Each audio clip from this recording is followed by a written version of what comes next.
नमस्कार दर्शक बंधु आज किसी गुरुत्वपूर्ण खबर चैनल नुआ थे चैनल टी सब्सक्राइब करेंगे लाइक करेंगे देरी नक आज गुरुत्वपूर्ण खबर पर नजर पकाइबा।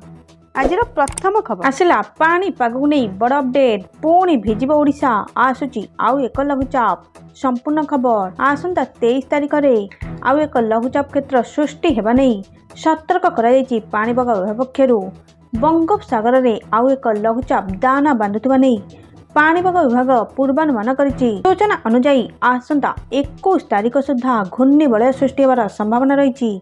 यह क्रमे घनीभूत होई 23 तारिख में लघुचापर रूप नेब परे यह पश्चिम उत्तर पश्चिम दिग को गति करी अवपातर रूप नेब। तेबे लघुचापर प्रभाव किभଳି रहिबो ताहा एजाए स्पष्ट होई नाही बोली पाणीपाग विभाग पक्षर सूचना मिली। एही लघुचापटी नवेम्बर 21 तारिख दिन दक्षिण अंडमान सागर में एक घूर्णिबलय सृष्टि होगा पर ताहा क्रमशः पश्चिम और उत्तर पश्चिम दिगरे गति करिपारे।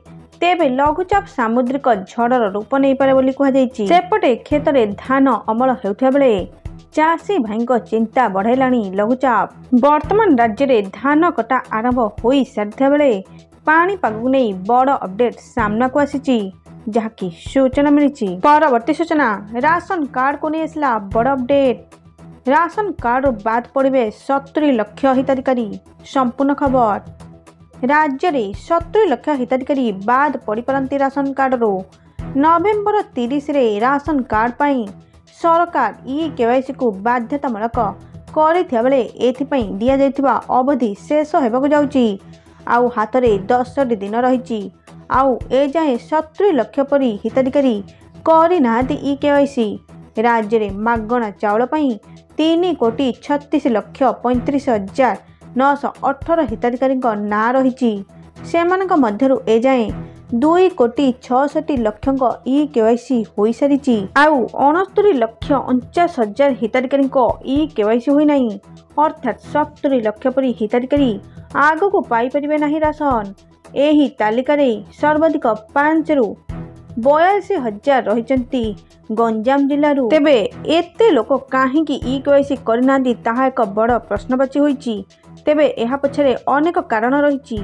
एमाने 30 तारिख भितर लिंक करि न पारले सेमानक कार्ड अवैध सिद्ध हेबो जहा सेमानक पई बड़ क्षति हेबाकु जाउची जाकी सूचना मिली। परवर्ती सूचना सुभद्रा योजना को नहीं आसला बड़ अपडेट 24 रे आसीबो तृतीय पर्याय टंका जानतु लिस्ट रे ना अछि कि नहीं संपूर्ण खबर आउ 4 दिन पर खाता को आसीबो सुभद्रा योजनार प्रथम किस्तिर तृतीय पर्याय टंका ता पूर्व जानतु लिस्ट रे ना अछि कि नहीं। वर्तमान जो महिला माने टंका पाइचंदी सेमानक पई तो खुशी किंतु जो माने टंका पाई नांती से माने एबे बैंक आगे तो आउ किए जन सेवा केंद्र आगे ठिया होइचंती। किछि दिन मध्य हिताधिकारी अकाउंट को प्रथम किस्तिर तृतीय पर्याय टंका जीवो एथर आउ 20 लाख महिला को मिलबाकू जाउची सुभद्रा योजनार टंका।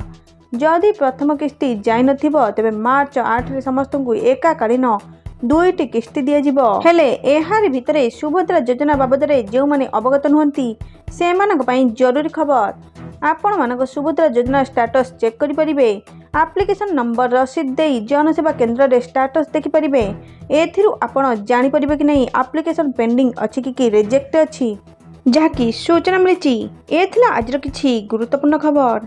Thank you all.